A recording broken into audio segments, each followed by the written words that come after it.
What is up? Welcome into your daily Buckeye Blitz. I'm your host, Joe from the Buckeye Cast, bringing it to you, even on Super Bowl Sunday, February 12th, 2023. You know, I won't be watching tonight, but anyways, who cares? What do we have? Like one Buckeye between the two teams, Trey Sermon, and, you know, he's probably not going to play. So, at least not much. Like I know what I'm talking about when it comes to the NFL. Yeah, right. Anyways, just wanted to let everybody know, just a reminder, please subscribe to the channel. Greatly appreciate it. And no YouTube live tonight, but we will be back next Sunday night, 8 p.m. Eastern, as always. I'm sure we'll have a lot to talk about after taking a week off. So Jeff and Sean are having Super Bowl parties or some shit. I don't know. Anyway. So since today is your Super Bowl Sunday, we're going to talk NFL Combine invites. So we got 8 Buckeyes in this 2023 group officially.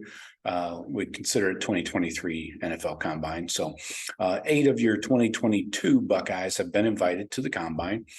They are quarterback C.J. Stroud, wide receiver Jaxon Smith-Njigba, offensive tackle Paris Johnson Jr., offensive tackle Dawand Jones, center Luke Wypler, defensive end Zach Harrison, cornerback Cam Brown, and safety Ronnie Hickman.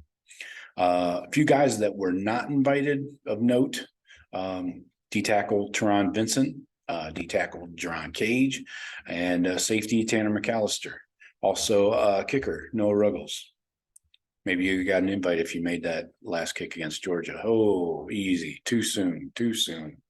Strike that. Anyway,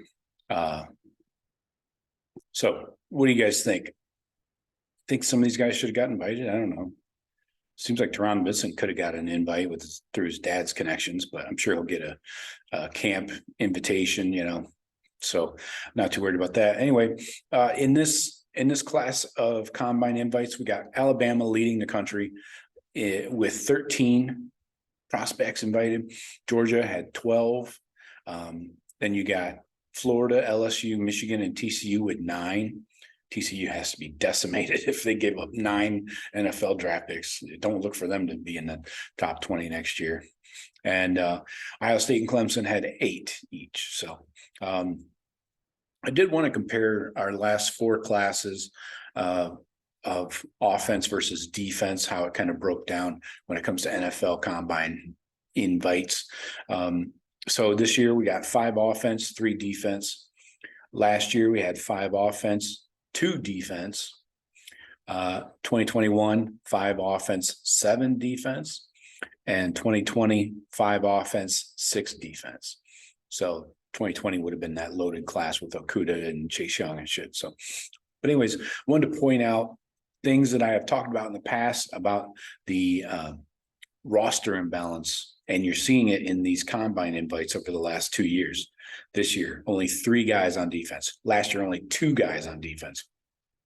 It's like an all-time low for the Buckeyes.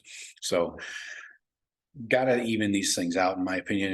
And obviously, it starts with recruiting high-caliber dudes and then developing them. I know we've gone through a lot of coaching changes on the defensive side of the ball over the last couple of years, few years, 4 years, 5, whatever. So we got to get consistency there first, and we're doing that. We've got everybody on this defensive staff is on their 2nd year. So we've got, you know, some footing there, and let's see if we can maintain it.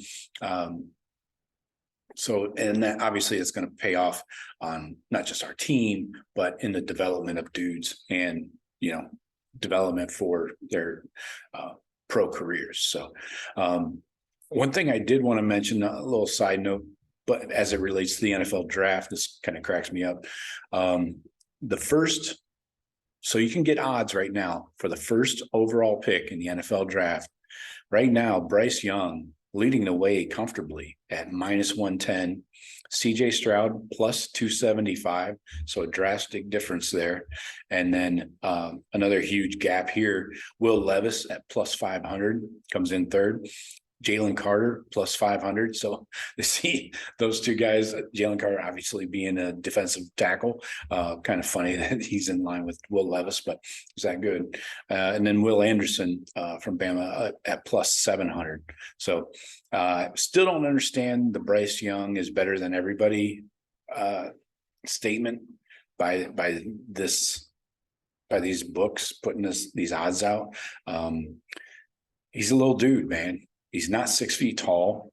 He's not 190 pounds. He's tiny. He's freaking tiny, you know. And yeah, he's got shakes and wiggles. He should. You got to have some wiggle when you're that freaking small. Otherwise, what are you doing out there? So we'll see how it goes. I would put my money on CJ personally, but again, it always depends on who's drafting first, you know, who's drafting in the top 5. Do they want to move up and all that NFL bullshit that I don't want to talk about? So anyways, appreciate you guys. Enjoy the game if you're watching. Otherwise, hit me up in the comments, like, subscribe, all the good stuff. And I really appreciate you. I'll talk to you tomorrow. Recruiting Monday. Don't forget. See you. Go Bucks.